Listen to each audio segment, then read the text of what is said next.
आईचं प्रेमी असते। एक आई अशी असते महाराज, बाळाचं हित साधणारी असते। एका आईच्या पोटी महाराज एक मतिमंद मुलगा जन्माला यावा। हे बाळ मला समाजामध्ये घेऊन जाताना त्या आईला काय त्रास होतो ना हे त्या आईला माहिती असतं महाराज। एक आई एका संत महंतांच्या मायबाप सत्संगामध्ये जाऊन बसली, बरं का नाही का। तो बरोबर असलेला छोटासा मुलगा त्या आईच्या सोबत होता महाराज, आईच्या सोबत होता।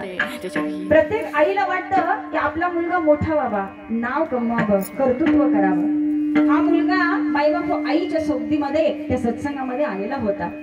त्या आईनं महाराज इतरांप्रमाणे सत्संग झाल्यानंतर मायबाप हरी कीर्तन झाल्यानंतर महाराजांचे नमस्कार करता ती आई समोर यावी। महाराजांनी माईबाप सांगावं, माई नमस्कार करते, काय आशीर्वाद देऊ सांग तुला। एका आईला बोललेलं वाक्य महाराज, आई कशी असते बारकाईने ऐका। आई काय आशीर्वाद हवाय तुला, माग बरं। त्यावेळी आईने दिलेलं उत्तर ऐका महाराज। महाराज मला दुसरं काही नको, फक्त माझा हा जो मुलगा आहे ना, मला वारंवार वाटतं माझा हा मुलगा आहे ना, हा माझ्या डोळ्यात देखत मरण पावावा, एवढीच एक माझी इच्छा आहे महाराज। का? कारण मला माहिती आहे की माझ्यानंतर या मुलाला बघण्यासाठी इथं कुणीही नसणार आहे। का? कारण तरी सुद्धा या बाळाच्या काळजी करता आई देवाला नव्हे साधू संतांना सुद्धा बाळाचं मरण मागते, कारण आपल्यानंतर बाळाला होणारं दुःख हे महाराज आईला सहन होणार नाही। विठ्ठल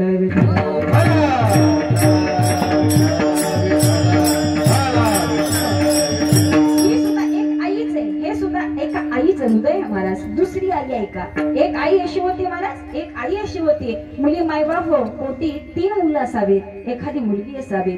2 मुलांचा संसार अतिशय सुंदर छान चालू आहे। एक मुलगी मायबाप आपल्या सासरी निघून जावे आणि एक मुलगा मात्र मायबाप लग्न करणार नाही असा निश्चय असावा। मायबाप ज्यावेळी या मुलीचं लग्न असावं त्यावेळी लग्नाला जाताना मात्र आई हट्ट धरून बसते, मी लग्नाला येते खरं, परंतु मला ती घाणी पण वचन द्या। आईचे शब्द ऐका महाराज, आईचे शब्द ऐका। आई म्हणते मला वचन द्या। मायबाप मुलीनं म्हणावं, त्या दोन्ही मुलांनी सांगावं, आई तुला असं काय वचन पाहिजे की तू म्हणे ते वचन दिलं तरच मी लग्नाला येईन, बारकं नाही का महाराज। त्यावेळी त्या आईनं उत्तर दिलं, महाराज मला एकच सांगावं असं वाटतंय, माझ्या दोन्ही मुलांचं छान आहे, माझ्या मुलीचं छान आहे, परंतु माझ्या 3ऱ्या मुलानं मात्र लग्न केलेलं नाही। मला मात्र पहिल्यांदा वचन द्या की माझ्या माघारी माझ्या या 3ऱ्या मुलाची काळजी तुम्ही सगळ्यांनी घ्याल, तरच मायबाप माझा जीव आनंदाने निघून जाईल।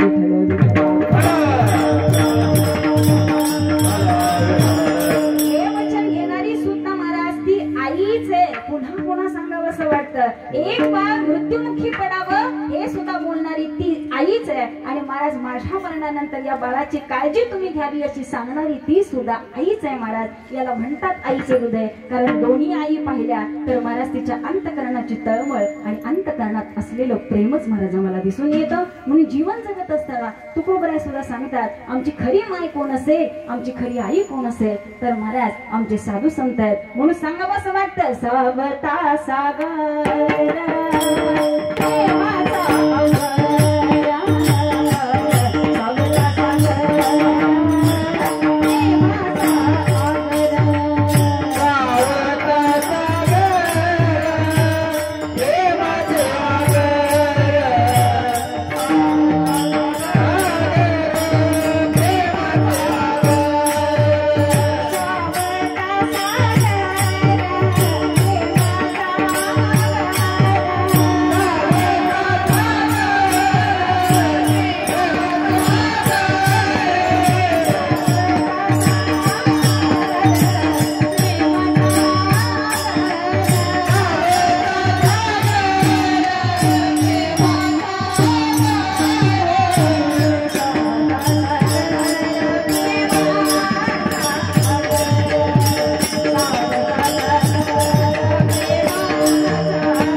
दुःखाचा कळवळा येतो आणि हे साधू संत तुमच्या आमच्यासाठी महाराज अवतरित व्हावे. ज्ञानोबारायांना एवढा त्रास व्हावा, जगद्गुरु तुकोबारायांना एवढा त्रास व्हावा महाराज, त्यांच्या एवढा त्रास तर किमान आम्हाला नाही. आज आम्ही छान एसीच्या गाडीमध्ये फिरतो, आज आम्ही बंगल्यामध्ये राहतो, आम्हाला झोपायला 70-80 हजाराचा बेड आहे, त्या बेडवरती महाराज सुंदर 20-30 हजाराची गादी आहे महाराज. येता जाता आम्ही आमचं संरक्षण करून जीवन जगतोय, आमचा बँक बॅलन्स सगळं काही शिल्लक आहे. परंतु मला साधू संतांचं आयुष्य बघितलं तर माझ्या ज्ञानोबारायांना खायला माईबाप समाजानं भाकरही दिली नाही, दिलेलं पीठ सुद्धा महाराज मातीमध्ये मिसळावं आणि ते पुन्हा या संन्याशाच्या मुलांनी घेऊ नये म्हणून पुन्हा माईबाप मातीमध्ये ते पायानं मिस करावं महाराज. एवढी तरी वाईट वेळ आमच्यावर अजून आलेली नाही. आम्ही कीर्तनाला जरी 2 तास बसलो तरी महाराज कीर्तन झालं की आम्हाला पुरी भाजीचं जेवण आहे.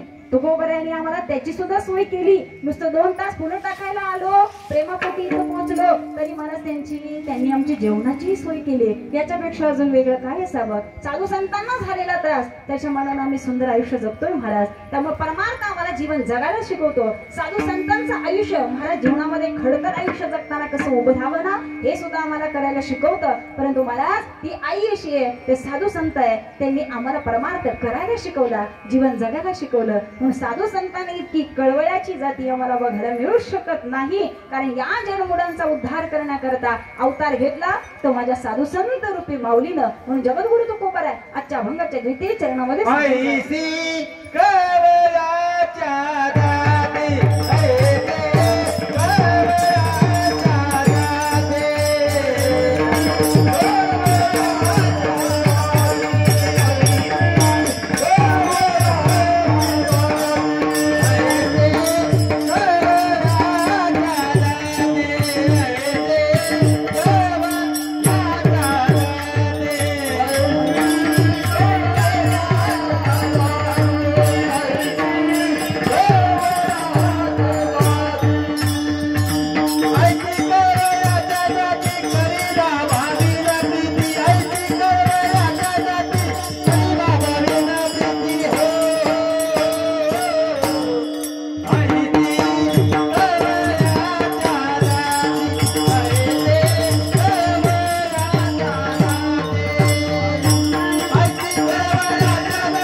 सांगितलं. आज समाजामध्ये जीवन जगताना कोणतीही व्यक्ती मायबाप निस्वार्थी माय आपल्याशी मैत्री करू शकत नाही. कोणतीही व्यक्ती महाराज तुमच्या आमच्याशी बोलते खरं, परंतु त्याच्या मागे काहीतरी गोष्ट असू शकते याचा विचार मात्र प्रत्येकाने करावा लागतो महाराज. हे मी सांगत नाही, आम्हाला जीवन जगताना या गोष्टी समोर येतात महाराज.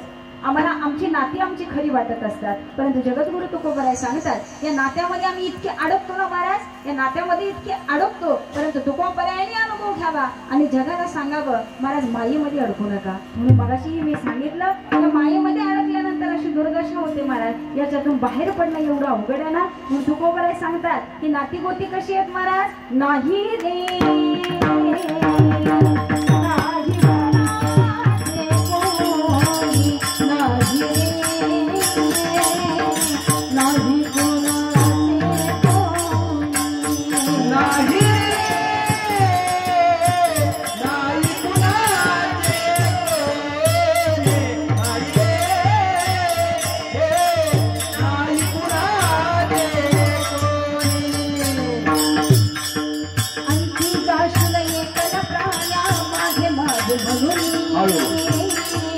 जीवन जगताना आलेला हा मोड अनुभव आहे. आम्हाला वाटतं आमच्या सोबत आमचं गाव आहे, आम्हाला वाटतं माझ्या सोबत माझे मित्र आहे महाराज, आम्हाला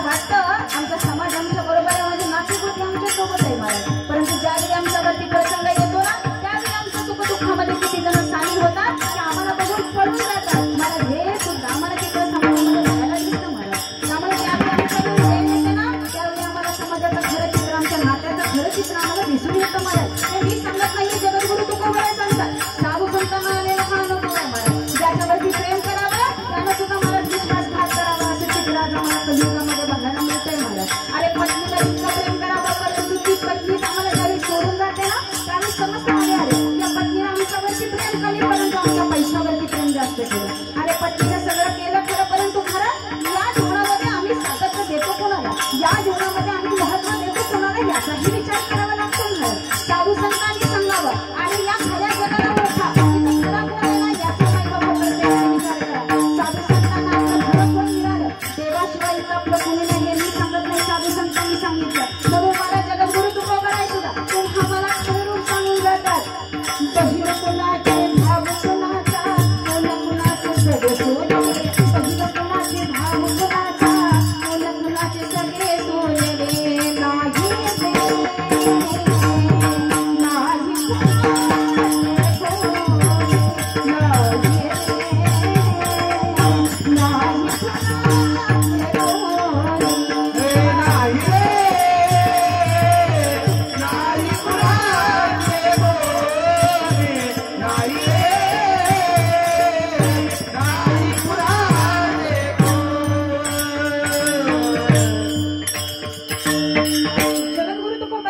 नाही गोड प्रसंग आहे महाराज. ठीक आहे ना. माधव नावाचा मुलगा असावा. अरे या मुलाला मायबाप मुतखड्याचा त्रास चालू झाला. बारका नाही का महाराज, देवाशिवाय इथं आपलं कुणी नाही. महाराजांच्या मुलाला त्रास झाला. मुलगा एक 5 ते 6 वर्षाचा असावा. बायको सांगते अहो तुम्ही भंडारे डोंगरावरती जाऊ नका, आज भजनाला जाऊ नका, तुम्ही कीर्तन करू नका. मुलगा घरामध्ये आजारी आहे महाराज. ठीक आहे ना. कोण बोलताय? तुकोबरायांची बायको आमची आवली महाराज आमच्या तुकोबरायांना सांगते अहो महाराज मुलाच्या पोटात दुखतंय, आज तुम्ही जाऊ नका भंडाऱ्यावर. परंतु जगद्गुरु तुकोबरायांची मायबाप तल्लीन तर भगवंताशी एकरूप झाली होती. जगद्गुरु तुकोबरायांना देवाच्या नामस्मरणाशिवाय काही सुचत नव्हतं महाराज. ठीक आहे ना. त्यामुळे आम्हाला जीवन जगताना कोणत्याही कामाशी ध्येय वेड होता आलं पाहिजे महाराज. एखाद्या कार्यामध्ये जर आम्ही एखादी कार्य करायला सुरुवात केली ना तर आम्हाला वेड होऊन मायबाप होती तर आपलं मन तल्लीन करून ते काम करावं असं लागतं.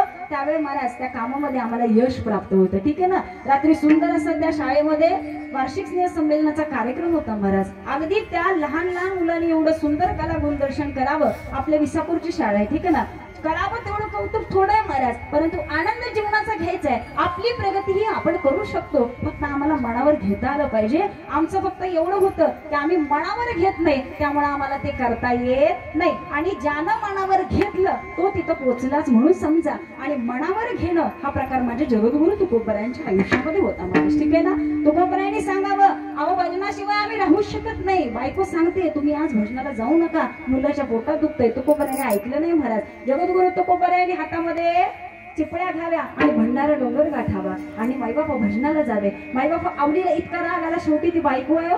इथं तुम्ही बसलेले सुद्धा प्रत्येक जण कोणाची तरी पत्नी आहे महाराज. आणि नवऱ्यानं जर आपलं ऐकलं नाही तर त्या बाईचं काय असतं हे प्रत्येकाला ज्ञात आहे. कारण वेळ जाणून वागणं हे सुद्धा खूप महत्वाचं असतं. बायको म्हणते नका जाऊ, तुकोबराने ऐकलं नाही, तुकोबराने निघून गेले. बायबापू आवलीला इतका राग आला तिने तुकोबरांना शिव्या घातलं नाही. त्या पोराला एका हातानं पकडलं. मायबापू एका हातात पायातली चप्पल काढली आणि मायबापू आवली रागानं पोराला घेऊन मंदिरामध्ये असलेल्या पांडुरंग परमात्म्याच्या समोर जाऊन उभा राहिली. बारकाय नाही का. एक आई सांगते बरं, तिनं चप्पल काढावी, एका हातात चप्पल घ्यावी, एका हातात मुलाला पकडावं आणि देवाला चप्पल मायबापो गाला खाली मारणार. एवढ्यात महाराज ते लहानसं पोरग ज्याच्या पोटात एवढं दुखत होतं, ज्याला नीट उभा राहता येत नव्हतं, ते आईला हाक मारायला लागलं. आई माझ्या पोटातलं दुखायचं राहिलंय आणि मी चांगला झालोय. आईलाही आश्चर्य वाटलं. आता तर त्याच्या पोटात इतकं दुखत होतं, बिचारा गडबडा लोळत होता. मायबापो त्याला पाहणं सुद्धा आईला अशक्य होतं. परंतु ज्यावेळी आईनं त्या बाळाची साध कानावरती ऐकली, आई मी आता ठीक आहे, माझ्या पोटातलं दुखायचं राहिलं. महाराज ज्यावेळी त्या बाळाच्या पोटात दुखायचं राहिलं त्यावेळेस डाव्या हातात असलेली चप्पल मायबाप आवलीच्या हातातून खाली गळाली. आवलीने नमस्कार केला आणि आवली बाहेर आले. परंतु तेव्हा सुद्धा आवली असं नाही म्हणाले की त्या पांडुरंग परमात्म्यामुळं माझ्या पोराच्या पोटातलं दुखायचं राहिलं. परंतु महाराज तरी सुद्धा आपल्या तुकोबरायांवरती प्रेम करणारी ही सावली होती. मायबाप तिथून भंडारा डोंगरावरती कळावं तुकोबराय तिकडे भजन करत आहेत. बरं काय नाही का आज तुकाराम लिहिजय बरं.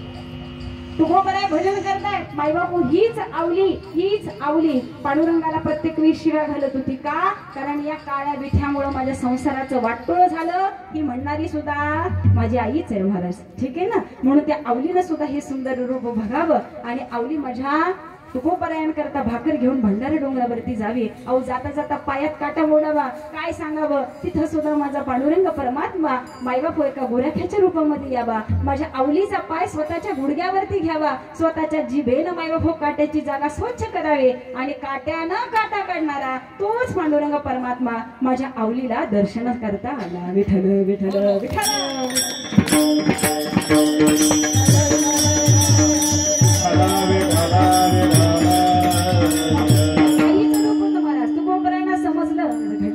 सर्व कळाला. तुकोबराय देहू गावामध्ये आले, गावकऱ्यांनी सांगितलं, पाटलांनी सांगितलं तुकोबरायांनी मंदिरामध्ये यायचं नाही, तुकोबरायांना गावातून बेदखल करावं. तुकोबरायांनी सांगितलं एक वेळ तुम्ही मला गावातून बाहेर काढा, परंतु माझ्या पांडुरंग परमात्म्याच्या मंदिरात न येण्याची मायबापू ही नियमबंदी माझ्यावरती टाकू नका का? कारण मी पांडुरंग परमात्म्याशिवाय राहू शकत नाही.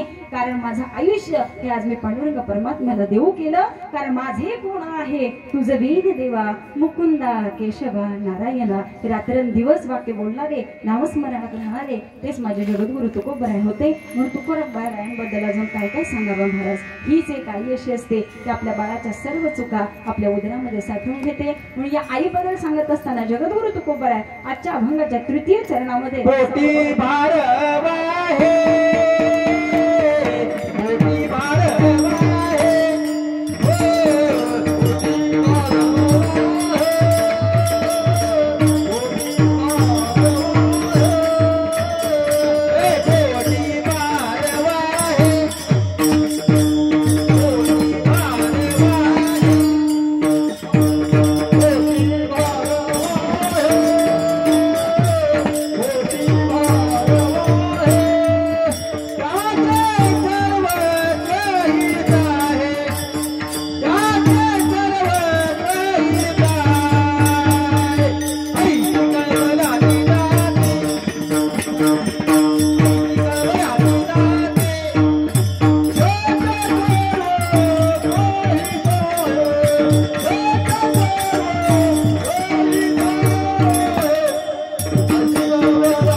प्रश्न आहे. प्रत्येक आईला माझा प्रश्न आहे महाराज, पोटी एकच मुलगा असावा, पोटी दोन मुलं असावी. एक सुंदर वागतोय, एक मात्र चुकीच्या मार्गाने गेला. परंतु महाराज तुम्ही सांगा, एक आई म्हणून तुम्ही जो चांगला वागतो, जो सुंदर नोकरीला आहे, सुंदर पैसा कमवतो, तुम्ही त्याच्या बाजूने मायबापू आयुष्य जगाल का? मायबापू जो एखाद्या चुकीच्या मार्गाने गेलाय, जरा संकटामध्ये थोडस चुकीच्या मार्गाने महाराज काही गोत्यात आलेलं आहे, परंतु आईला महाराज चांगला वागणाऱ्या मुलापेक्षा जो मुलगा अडचणीत आणि संकटात आहे ना, त्या बाळाची काळजी ही आईला जास्तीची असते महाराज, ठीक आहे ना.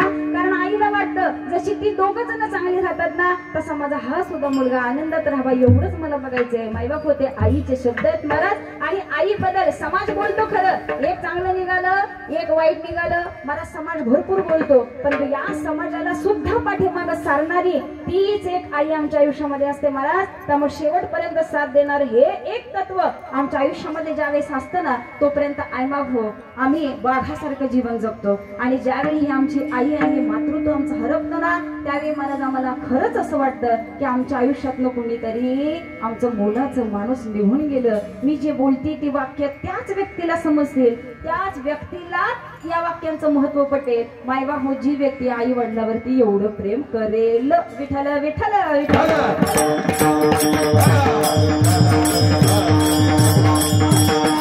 कारण आज आम्ही छत्रपती शिवाजी महाराज की सांगावं लागत नाही, मला जय म्हणावा, ठीक आहे ना. परंतु नुसतं नाव गेलं तर जय जय झाला. अरे अशी मुलं आमच्याही पोटी असावी प्रत्येक आई वडिलांना वाटतंय, परंतु महाराज आमच्या आईला वाटतंय मुलगा तसा असावा. आमची आई माई बाप जिजाऊ सारखी असणं अत्यंत गरजेचं आहे ना. जर आई सुंदर असेल तर मुलं सुद्धा सुंदर घडणार महाराज. परंतु आमच्या आईला आता मोबाईल शिवाय टीव्ही शिवाय काही सुचत नाही. आमच्या आईला सासू सासऱ्यांकडे बघायला वेळ नाही. तर महाराज आम्ही तरी अपेक्षा कशा ठेवायच्या की आमचा मुलगा आम्हाला पुढे छानरित्या सांभाळेल. आमची सून जरा चुकीचं बोलले की आमच्या मनाला दुःख होईल. त्यावेळेस आम्हाला कळतं महाराज ही आपलं नाही, काहीतरी कर्म चुकले त्यावेळी आमच्याही नशिबी आलं. हे मी सांगत नाही. जर मुलगा सुंदर असावा असं वाटत असेल तर आमची आई सुद्धा मायबाप कर्तृत्ववान आणि सुंदर असणं अत्यंत गरजेचं आहे. का माझी जिजाऊची पुण्याई आज आली